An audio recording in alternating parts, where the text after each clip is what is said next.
राधे राधे आप सभी को। मैं नम्रता आप सभी का स्वागत करती हूँ आज इस क्लास में। तो गोदान देख रहे थे हम। गोदान का 24वां अध्याय हमने देखा था। आज हम देखेंगे 25वां अध्याय। तो चलिए शुरू करते हैं। भोला इधर दूसरी सगाई लाए थे, मतलब दूसरी शादी वो कर लिया था। भोला की बात हो रही है, जो झुनिया का पिता है, जो गाय दिया था। औरत के बगैर उनका जीवन नीरस था। जब तक झुनिया थी उन्हें हुक्का पानी दे देती थी, समय से खाने को बुला ले जाती थी। अब बेचारे अनाथ से हो गए थे। बहुओं को घर के काम धाम से छुट्टी न मिलती थी।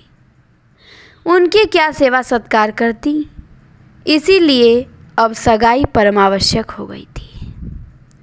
संयोग से एक जवान विधवा मिल गई, जिसके पति का देहांत हुए केवल 3 महीने हुए थे।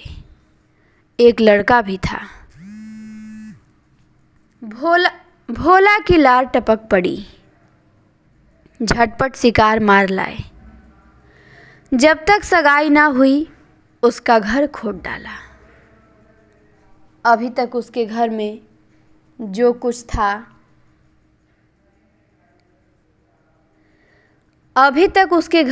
कुछ था बहुओं का था। जो चाहती थी करती थी, जैसे चाहती थी करती थी। जंगी जब से अपनी स्त्री को लेकर लखनऊ चला गया था। भोला के 2 पुत्र थे, एक जंगी और एक कामता। तो जंगी तो उसके गोबर के कहने पर लखनऊ अपनी पत्नी को लेकर चला गया था, और कामता की बहू ही घर की स्वामिनी थी। 5-6 महीनों में ही उसने 30-40 रुपए अपने हाथ में कर लिए थे। सेर आध सेर दूध दही चोरी से बेच लेती थी। अब स्वामिनी हुई उसकी सौतेली सास। उसका नियंत्रण बहू को बुरा लगता था। आए दिनों दोनों में तकरार होती रहती थी। यहाँ तक कि औरतों के पीछे भोला और कामता में भी कहासुनी हो गई। झगड़ा इतना बढ़ गया कि अलगौझे की नौबत आ गई, और यह रीति सनातन से चली आई है कि अलगौझे के समय मारपीट अवश्य हो, और यहाँ भी उसी रीति का पालन किया गया। कामता जवान आदमी था। भोला का उस पर जो कुछ दबाव था वह पिता के नाते था, मगर नई स्त्री लाकर बेटे से आदर पाने का अब उसे कोई हक न रहा था। कम से कम कामता इसे स्वीकार न करता था। उसने भोला को पटक कर कई लात जमाई और घर से निकाल दिया। घर की चीज़ें छूने न दी। गांव वालों में भी किसी ने भोला का पक्ष न लिया। नई सगाई ने उन्हें नक्कू बना दिया था। रात तो भोला ने किसी तरह एक पेड़ के नीचे काटी। सुबह होते ही नोखेराम के पास जा पहुँचे और अपनी फरियाद सुनाई। भोला का गांव भी उन्हीं के इलाके में था, और इलाके भर के मालिक मुखिया जो कुछ थे वही थे। नोखेराम को भोला पर तो क्या दया आती, पर उनके साथ एक चटपटी रंगीली स्त्री देख तो चटपट आश्रय देने पर राजी हो गए। जहाँ उनकी गाय बांधती थी वहीं एक कोठरी रहने को दे दी। अपने जानवरों की देखभाल सानी भूसा के लिए उन्हें एकाएक एक जानकार आदमी की ज़रूरत मालूम होने लगी। भोला को 3 रुपया महीना और सेर भर रोजाना पर नौकर रख लिया। अब भोला नौकर हो गया, काम करने लगा वहाँ पे। नोखेराम नाटे मोटे, खलवाट, लंबी नाक और छोटी छोटी आंखों वाले सांवले आदमी थे। बड़ा सा पगगर बांधते, नीचा कुर्ता पहनते और जाड़ों में लिहाफ फोड़कर बाहर आते जाते थे।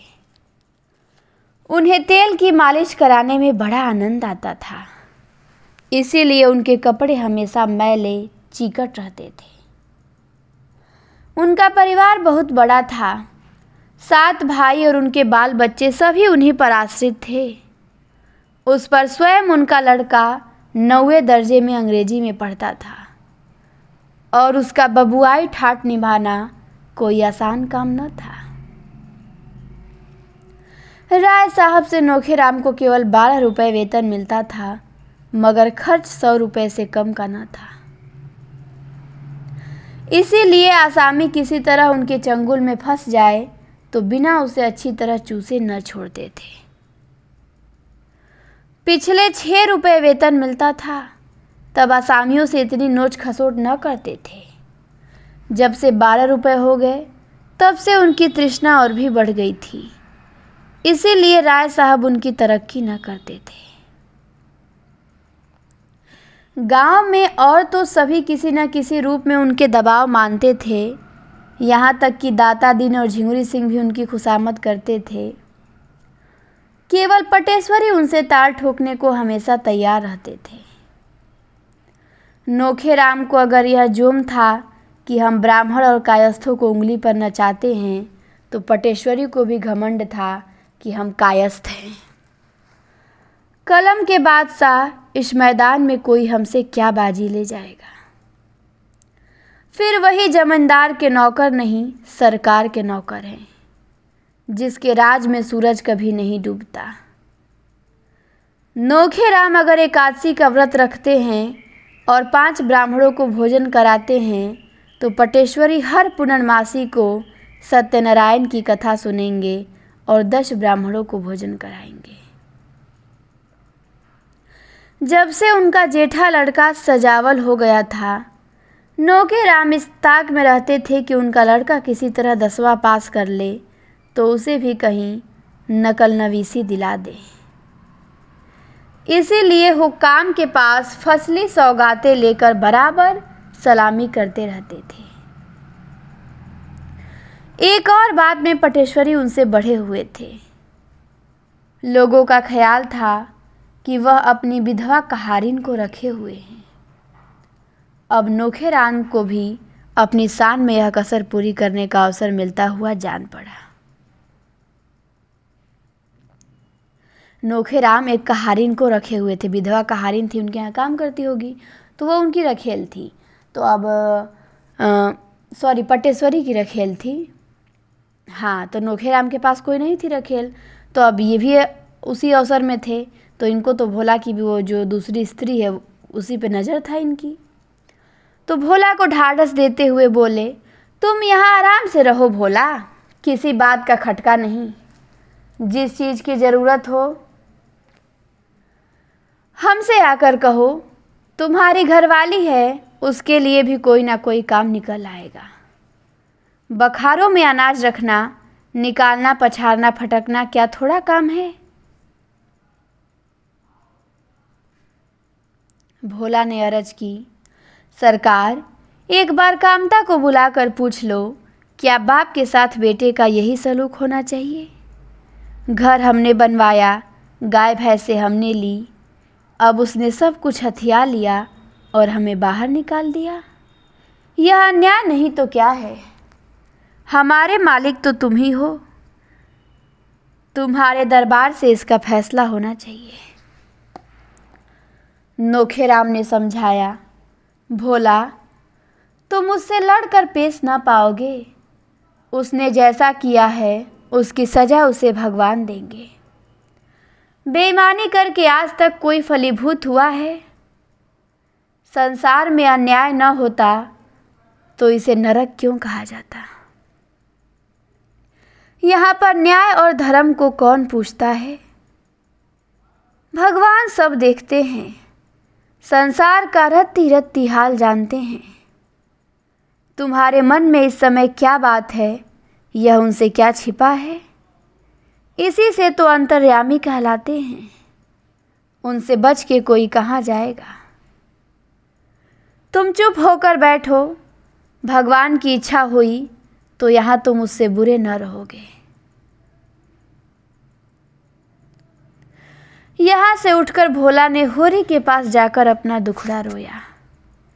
होरी ने अपनी आप बीती सुनाई, कहा कि लड़कों की आजकल कुछ ना पूछो भोला भाई, मर मर कर पालो, जवान हो तो दुश्मन हो जाए। मेरे ही गोबर को देखो, माँ से लड़कर गया और सालों हो गए, न चिट्ठी न पत्तर। उसके लेखे तो माँ बाप मर गए। बिटिया का ब्याह सिर पर है, लेकिन उससे कोई मतलब नहीं। खेत रेहन रख के 200 रुपए मिले हैं। इज्जत आबरू का निबाह तो करना ही होगा।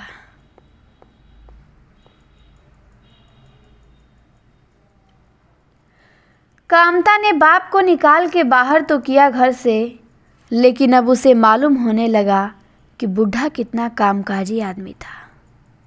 सवेरे उठकर सानी पानी करना, दूध दुहना, फिर दूध लेके बाजार जाना, वहाँ से आके फिर सानी पानी करना, फिर दूध दुहना। एक पखवाड़े में उसका हुलिया बिगड़ गया। स्त्री पुरुष में लड़ाई हुई। स्त्री ने कहा, मैं जान देने के लिए तुम्हारे घर नहीं आई हूँ। मेरी रोटी तुम्हें भारी हो तो मैं अपने घर चली जाऊँ। कामता डर गया कि यह कहीं चली जाए तो रोटी का ठिकाना भी न रहे, अपने हाथ से ठोकना पड़े।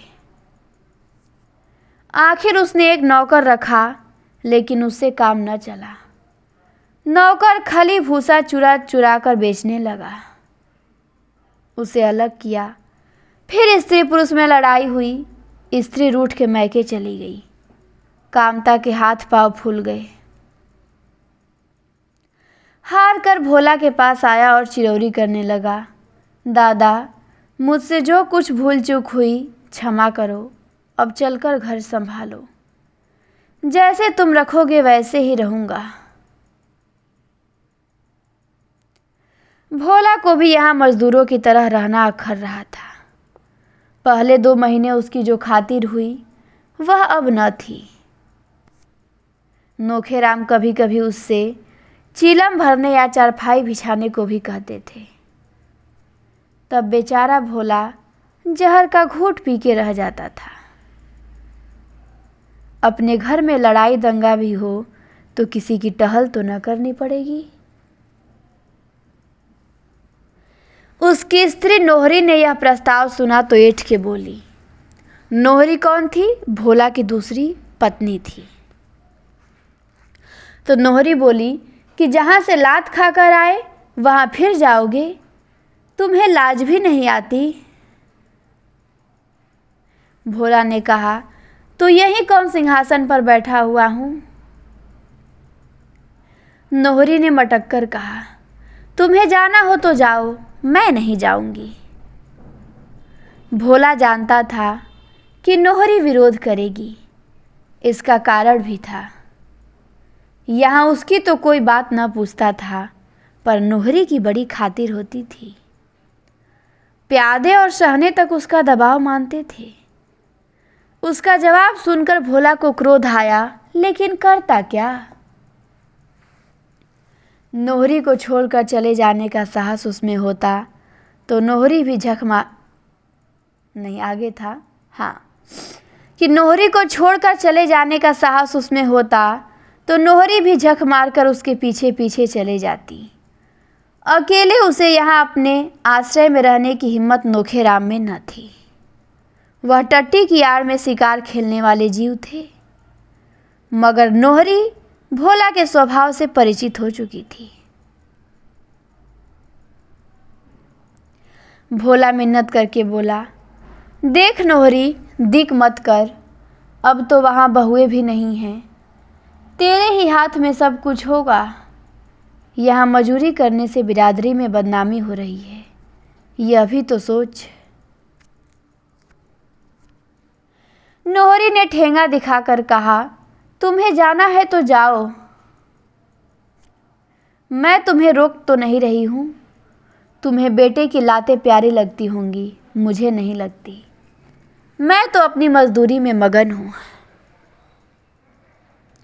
आखिर में हार मान के भोला को रहना पड़ा और कामता अपनी स्त्री की खुशामद करके उसे मना लाया। इधर नोहरी के विषय में कनबतियाँ होती रहीं। नोहरी ने आज गुलाबी साड़ी पहनी है, अब क्या पूछना है। चाहे रोज एक साड़ी पहने, सैया भय कोतवाल, अब डर काहे को।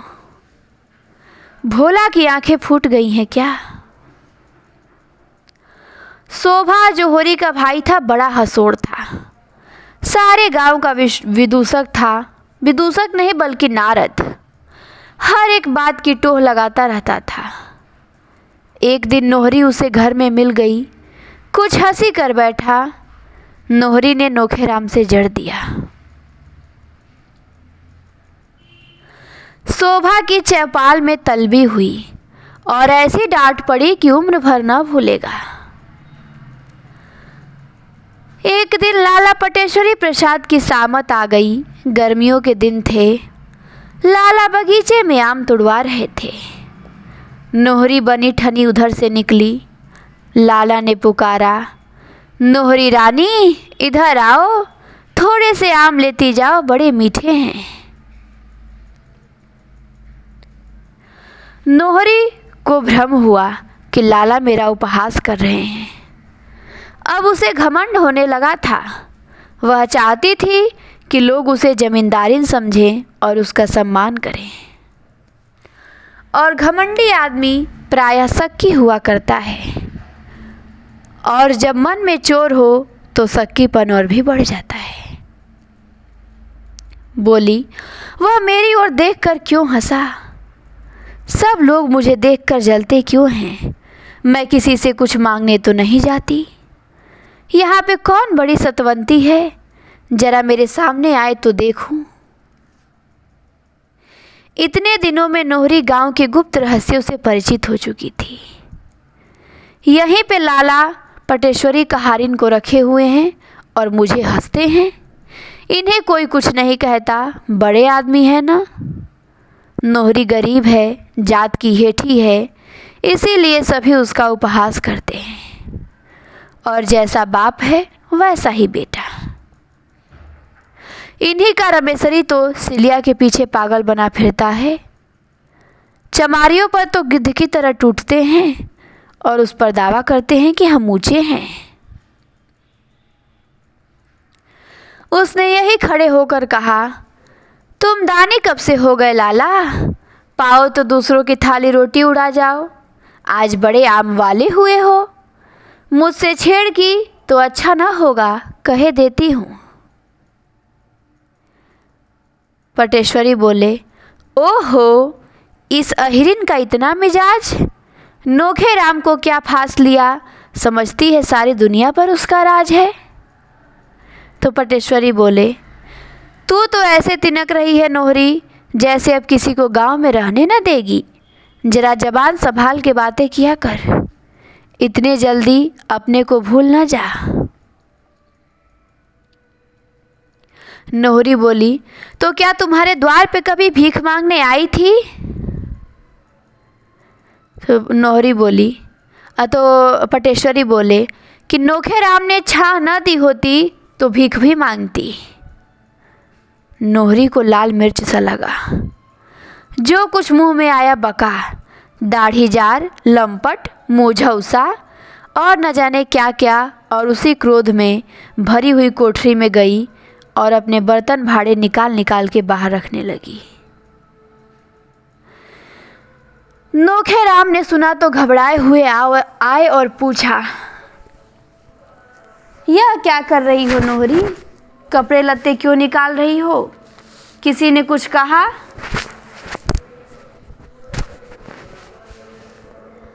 नोहरी मर्दों को नचाने की कला जानती थी। अपने जीवन में उसने यही विद्या सीखी थी। नोखेराम पढ़े लिखे आदमी थे, कानून भी जानते थे। धर्म की पुस्तकें भी बहुत पढ़ी थी। बड़े बड़े वकीलों, बैरिस्टरों की जूतियां सीधी की थी। इस पर मूर्ख नोहरी के हाथ का खिलौना बने हुए थे। बाहें सिकोड़ कर बोली नोहरी कि समय का फेर है, यहाँ आ गई, लेकिन अपनी आबरू न गवाऊंगी। ब्राह्मण सतेज हो उठा, बोला, मूछें खड़ी करके बोला, तेरी ओर जो ताके उसकी आंखें निकाल लूं। नोहरी ने लोहे को लाल करके घन जमाया। बोली, लाला पटेश्वरी जब देखो मुझसे बेबात की बात किया करते हैं। मैं हरजाई थोड़े ही हूँ कि कोई मुझे पैसे दिखाए। गांव भर में सभी औरतें तो हैं, कोई उनसे नहीं बोलता। जिसे देखो मुझी को छेड़ता है।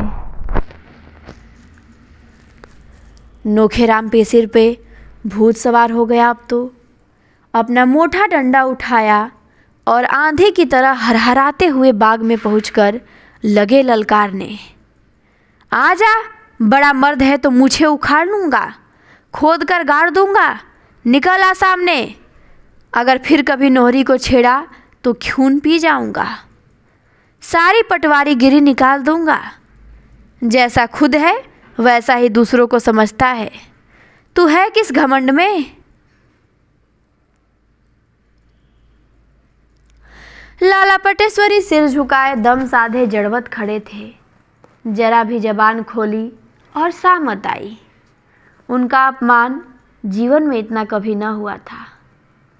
एक बार लोगों ने उन्हें ताल के किनारे रात को घेर के खूब पीटा था, लेकिन गांव में उसकी किसी को खबर न हुई थी। किसी के पास कोई प्रमाण न था, लेकिन आज तो सारे गांव के सामने उनकी इज्जत उतर गई।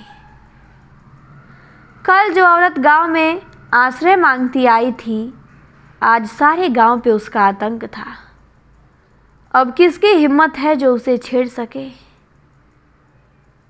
जब पटेश्वरी कुछ नहीं कर सके तो दूसरों की भी साथी क्या?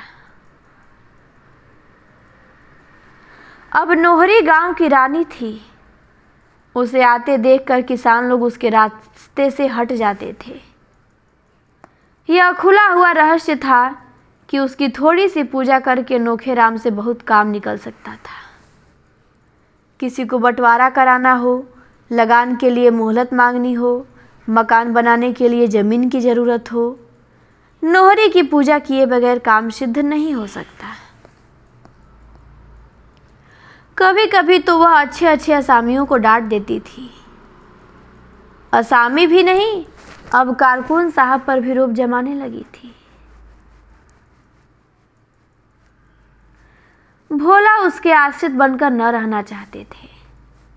औरत की कमाई खाने से ज्यादा अधम उनकी दृष्टि में दूसरा काम न था। उन्हें कुल 3 रुपए महावर मिलते थे, यह भी उनके हाथ न लगते थे। नोहरी ऊपर ही ऊपर उड़ा लेती। उन्हें तमाकू पीने को धेला मयसर नहीं, और नोहरी 2 आने रोज के पान खा जाती थी। जिसे देखो उन पर रोब जमाता था। प्यादे उससे चिलम भरवाते, लकड़ी करवाते।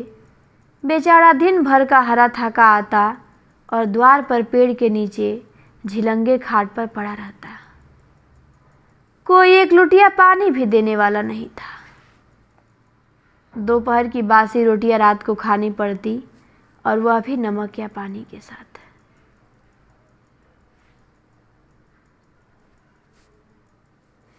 आखिर हार कर उसने घर जाकर कामता के साथ रहने का निश्चय किया। कुछ न होगा, 1 टुकड़ा रोटी तो मिल ही जाएगा, अपना घर तो है। नोहरी बोली, मैं वहां किसी की गुलामी करने न जाऊंगी। भोला ने जी गड़ा करके कहा, तुम्हें जाने को तो मैं नहीं कहता, मैं तो अपने को कहता हूं।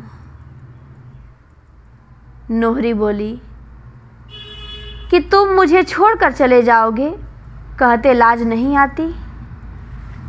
भोला बोला, लाज तो घोल कर पी गया।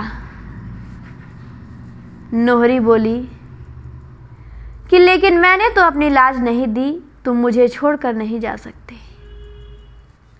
भोला ने कहा, तू अपने मन की है तो मैं तेरी गुलामी क्यों करूं? नोहरी बोली, पंचायत करके मुंह में कालिख लगा दूंगी, इतना समझ लेना। भोला ने कहा, क्या अभी कुछ कम कालिख लगी है? क्या अब भी मुझे धोखे में रखना चाहती हो? तो नोहरी बोली, तुम तो ऐसे ताव दे रहे हो जैसे रोज गहने ही गढ़वाते हो। तो यहां नोहरी किसी की ताव सहने वाली नहीं है। भोला झल्ला कर उठे और सिरहाने से लकड़ी उठाकर चले कि नोहरी ने लपक कर उनका पहुंचा पकड़ लिया। उसके बलिष्ठ पंजों से निकलना भोला के लिए मुश्किल था। चुपके से कैदी की तरह बैठ गए। एक जमाना था जब वह औरतों को अंगुलियों पर नचाया करते थे। आज वह एक औरत के करपाश में बंधे हुए हैं और किसी तरह निकल नहीं सकते। हाथ छुड़ाने की कोशिश करके वह पर्दा नहीं खोलना चाहते। अपनी सीमा का अनुमान उन्हें हो गया है, मगर वह क्यों उससे निडर होकर नहीं कह देते कि तू मेरे काम की नहीं, मैं तुझे त्यागता हूँ। पंचायत की धमकी देती है। पंचायत क्या कोई हवा है? अगर तुझे पंचायत का डर नहीं है तो मैं क्यों डरूं पंचायत से? ये भोला अपने मन में ही सोचते थे, लेकिन उनके यह भाव शब्दों में आने का साहस न कर सकता था। नोहरी ने जैसे उन पर कोई वशीकरण डाल दिया हो। यहाँ पे भोले बेचारे की भी दुर्गति हो रही है। ब्याह करके सोचा था कि थोड़ा आराम मिलेगा और भी फंस गया। यहीं पे 25वां भाग उसका समाप्त होता है और अब आता है 26वां भाग, 26वां अध्याय। तो चलिए 26वां अध्याय भी हम लोग देखते हैं इसी क्लास में। लाला पटेश्वरी पटवारी समुदाय के सद्गुणों के साक्षात अवतार थे। वह यह न देख सकते थे कि कोई आसामी अपने दूसरे भाई की इंच भर भी जमीन दबा ले। न वह यही देख सकते थे कि आसामी किसी महाजन के रुपए दबा ले। गांव के समस्त प्राणियों के हितों की रक्षा करना उनका परम धर्म था। समझौते या मेल जोल में उनका विश्वास न था। यह तो निर्जीवता के लक्षण हैं। वह तो संघर्ष के पुजारी थे, जो सजीवता का लक्षण है। आए दिन इस जीवन को उत्तेजना देने का प्रयास करते रहते थे। एक न एक फुलझड़ी छोड़ते रहते थे, मगर शाह पर इन दिनों उनकी विशेष कृपा दृष्टि थी। मंगरू शाह गांव का सबसे धनी आदमी था, पर स्थानीय राजनीति में बिल्कुल भाग न लेता था। रोब या अधिकार की लालसा उसे न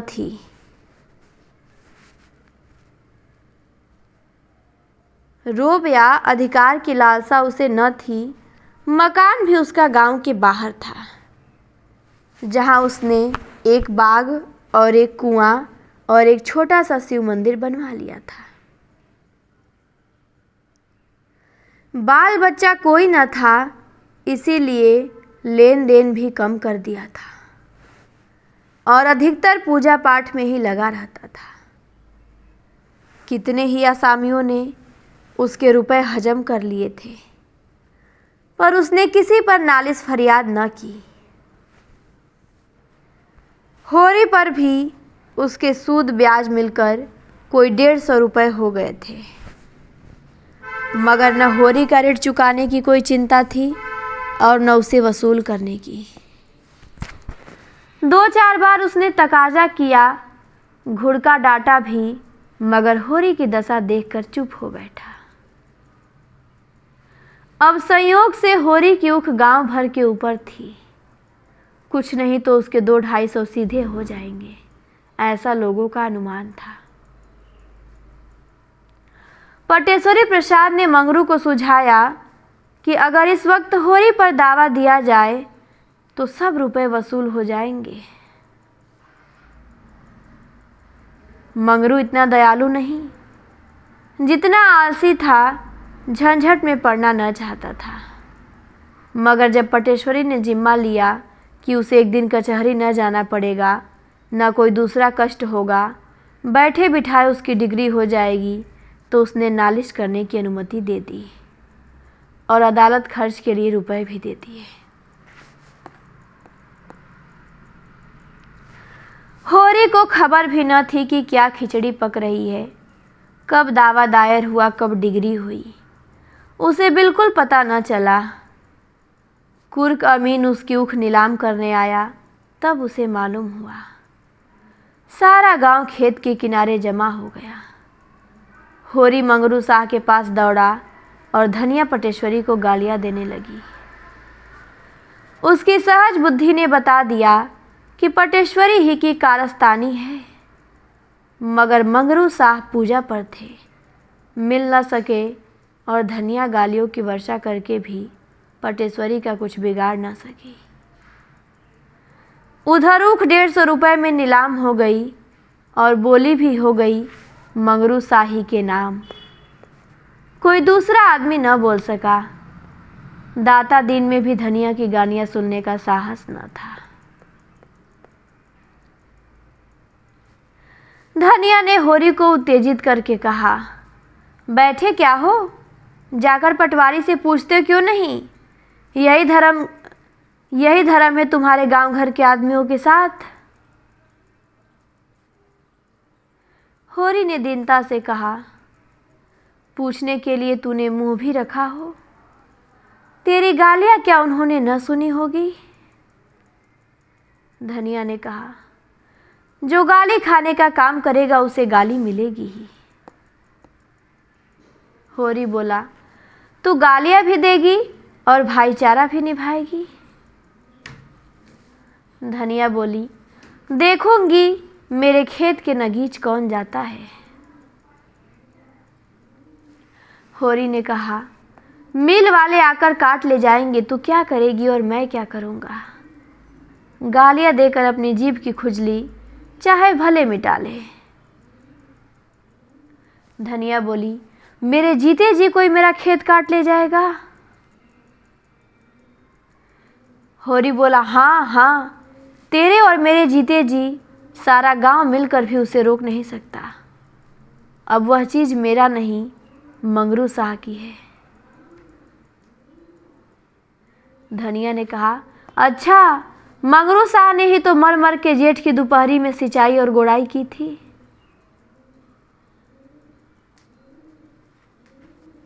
तो होरी बोला कि वह सब तूने किया, मगर अब वह मंगरू शाह की है, हम उनके कर्जदार नहीं हैं, बता। ऊख तो गई, लेकिन उसके साथ ही एक नई समस्या भी आ गई। दुलारी ने इसी ऊख पर रुपए उधार देने को तैयार हुई थी। अब वह किस जमानत पर रुपए दे? अभी पहले के ही उसके 200 पड़े हुए थे। सोचा था ऊख के पुराने रुपए मिल जाएंगे तो नया हिसाब चलने लगेगा। उसकी नज़र में होरी की साख 200 तक की थी, इससे ज़्यादा देना जोखिम था। सहालक सिर पर था, तिथि निश्चित हो गई थी, गौरी महतो ने सारी तैयारियां कर ली होगी। अब विवाह को टालना असंभव था। होरी को ऐसा क्रोध आता था कि जाकर दुलारी का गला दबा दे। जितनी चिरौरी बिनती हो सकती थी वह कर चुका, मगर वह पत्थर की देवी जरा भी न पसीजी। उसने चलते चलते हाथ बांध कर कहा, दुलारी, मैं तुम्हारे रुपए लेकर भाग न जाऊंगा, न इतनी जल्दी मर रहा हूं। खेत हैं, पेड़ हैं, पालो है, घर है, जवान बेटा है, तुम्हारे रुपए मारे न जाएंगे। मेरी इज्जत जा रही है, इसे संभालो। मगर दुलारी ने दया को व्यापार में मिलाना स्वीकार न किया। अगर व्यापार को वह दया का रूप दे सकती तो उसे कोई आपत्ति न होती, पर दया को व्यापार का रूप देना उसने न सीखा था। होरी ने घर आकर धनिया से कहा, अब क्या होगा? धनिया ने उसी पर दिल का गुबार निकाला और कहा, यही तो तुम चाहते थे। होरी ने जख्मी आंखों से देखा और कहा, हाँ, मेरा ही तो दोष है सब। धनिया बोली, दोष किसी का हो, हुई तुम्हारे मन की। होरी बोला, तेरी इच्छा है कि मैं जमीन रेहन रख दूं? धनिया बोली, जमीन रेहन रख दोगे तो करोगे क्या? होरी बोला, मजूरी करूंगा।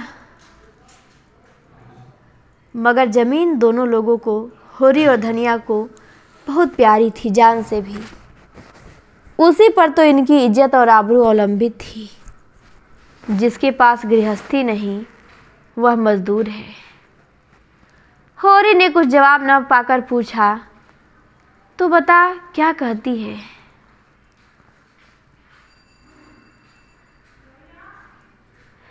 धनिया ने आहत कंठ से कहा, कहना क्या है, गौरी बारात लेकर आएंगे, एक जून खिला देना, सवेरे बेटी विदा कर देना, दुनिया हंसेगी, हंस ले।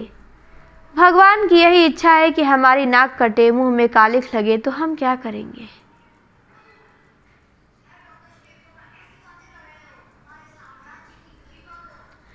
सहसा नोहरी चुंदरी पहने सामने से जाती हुई दिखाई दी। होरी को देखते ही उसने जरा सा घूंघट निकाल लिया और उससे समधी का नाता मानती थी। धनिया से उसका परिचय हो चुका था। उसने पुकारा, आज किधर चली समधिन, आओ। नोहरी ने दिग्विजय कर लिया था और अब जनमत को अपने पक्ष में बटोर लेने का प्रयास कर रही थी। आकर खड़ी हो गई। धनिया ने उसे सिर से पांव तक आलोचना की आंखों से देखकर कहा, आज इधर कैसे भूल पड़ी? नोहरी ने कातर स्वर में कहा, बस ऐसे ही तुम लोगों से मिलने चली आई। बिटिया का ब्याह कब तक है? धनिया संदिग्ध भाव से बोली, भगवान के अधीन है, जब हो जाए। नोहरी बोली, मैंने तो सुना इसी सहालग में होगा, तिथि ठीक हो गई है। धनिया बोली, हाँ तिथि तो ठीक हो गई है। तो नोहरी बोली, मुझे भी न्योता देना। तो धनिया बोली, तुम्हारी तो लड़की है, न्योता कैसा? नोहरी बोली, दहेज का सामान तो मंगवा लिया होगा, जरा मैं भी देखूं। धनिया असमंजस में पड़ी, क्या कहे। होरी ने उसे संभाला, कहा, अभी तो कोई सामान नहीं मंगवाया है, और सामान क्या करना है, कुछ कन्या तो देना है। नोहरी ने अविश्वास भरी आंखों से देखा और कहा, कुछ कन्या क्यों दोगे महतो, पहली बेटी है, दिल खोल के करो। होरी हंसा, मानो कह रहा हो कि तुम्हें चारों ओर हरा दिखाई देता होगा, यहाँ तो सूखा ही पड़ा हुआ है। होरी ने कहा, रुपए पैसे की तंगी है, क्या दिल खोल के करूं, तुमसे कौन पर्दा है। तो नोहरी ने कहा, बेटा कमाता है, तुम कमाते हो, फिर भी रुपए पैसे की तंगी, किसे विश्वास आएगा। होरी ने कहा, बेटा ही लायक होता तो फिर काहे को रोना था। चिट्ठी पत्र तक नहीं भेजता, रुपए क्या भेजेगा। यह दूसरा साल हो गया उसे गए हुए, एक चिट्ठी नहीं भेजा।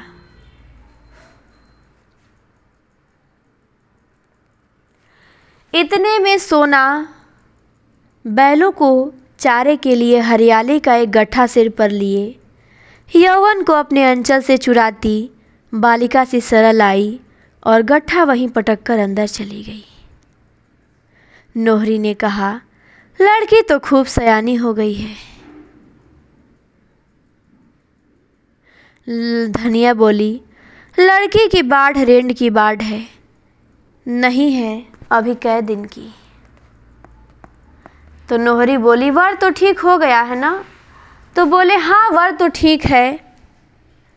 फिर बोली, रुपए का बंदोबस्त हो गया तो इसी महीने में ब्याह कर देंगे। नोहरी दिल की ओछी न थी। इधर उसने जो रुपए थोड़े से जोड़े थे वे उसके पेट में उछल रहे थे। अगर वह सोना के ब्याह के लिए कुछ रुपए दे दे तो कितना यश मिलेगा। सारे गांव में उसकी चर्चा हो जाएगी। लोग चकित होकर कहेंगे कि नोहरी ने इतने रुपए दे दिए, बड़ी देवी है। होरी और धनिया दोनों घर घर उसका बखान करते फिरेंगे। गांव में उसका मान सम्मान कितना बढ़ जाएगा। वह उंगली दिखाने वालों का मुंह सी देगी। फिर किसकी हिम्मत है जो उस पर हंसे या आवाज़ें कसे। अभी सारा गांव उसका दुश्मन है, तब सारा गांव उसका हितैषी हो जाएगा। इस कल्पना से उसकी मुद्रा खुल उठी। नोहरी ने कहा कि थोड़े बहुत से काम चलता है तो मुझसे ले लो, जब हाथ में रुपए आए तो दे देना।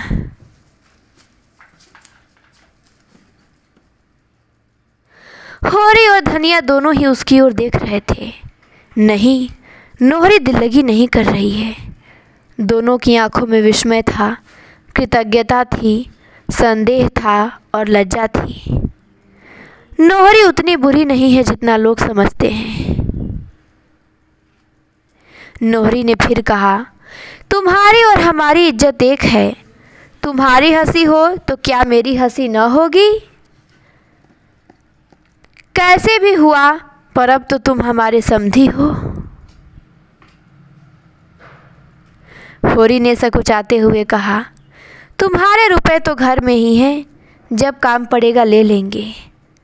आदमी अपनों का ही तो भरोसा करता है, मगर ऊपर से इंतजाम हो जाए तो घर के रुपए क्यों छुए। धनिया ने अनुमोदन किया, हाँ और नहीं तो क्या। नोहरी ने अपनापन जताया और कहा, जब घर में रुपए हैं तो बाहर वालों के सामने हाथ क्यों फैलाओ। सूद भी देना पड़ेगा, उस पर स्टाम्प लिखो, गवाही कराओ, दस्तूरी दो, खुशामद करो। हाँ, मेरे रुपए में छूत लगी हो तो दूसरी बात है। होरी ने संभाला, नहीं नहीं नोहरी, जब घर में काम चल जाएगा तो बाहर क्यों हाथ फैलाएंगे। लेकिन आपस वाली बात है, खेती बाड़ी का भरोसा नहीं। तुम्हें जल्दी कोई काम पड़ा और हम रुपए न जुटा सके तो तुम्हें भी बुरा लगेगा और हमारी जान भी संकट में पड़ेगी। इसी से कहता था, नहीं लड़की तो तुम्हारी ही है।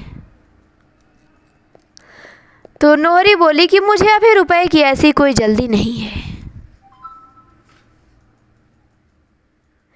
तो होरी बोला, तब तुम्ही से ले लेंगे, कन्यादान का फल भी क्यों बाहर जाए। नोहरी ने पूछा, कितने रुपए चाहिए। होरी ने कहा, तुम कितने दे सकोगी। नोहरी बोली, 100 से काम चल जाएगा। होरी को लालच आ गया। भगवान ने जब छप्पर फाड़ के रुपए दिए हैं तो जितना ले सके उतना क्यों न ले। बोला, तो इतने में बड़ा खुशफैली से काम चल जाएगा, अनाज घर में है। मगर ठकुराई नाज तुमसे कहता हूँ, मैं तुम्हें ऐसी लक्ष्मी न समझता था। इस जमाने में कौन किसकी मदद करता है और किसके पास है, तुमने मुझे डूबते से बचा लिया।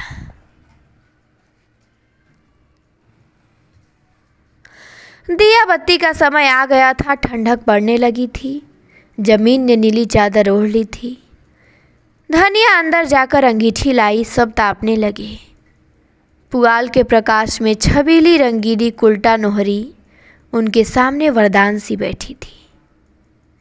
इस समय उसकी उन आँखों में कितनी सहृदयता थी, कपोलों पर कितनी लज्जा, होठों पर कितनी सत्प्रेरणा।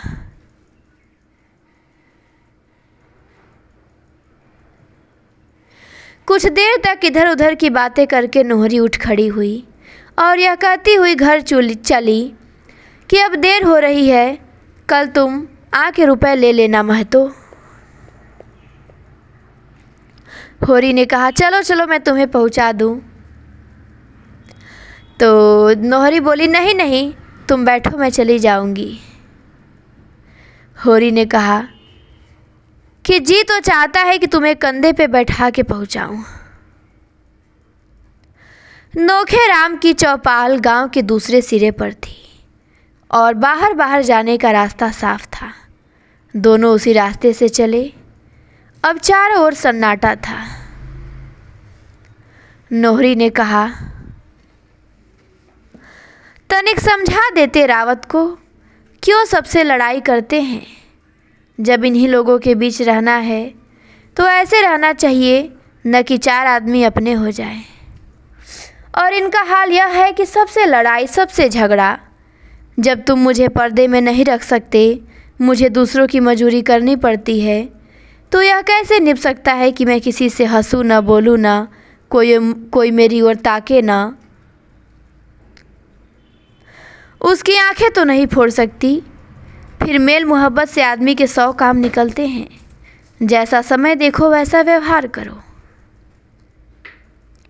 तुम्हारे घर हाथी झूमता था तो अब वह तुम्हारे किस काम का।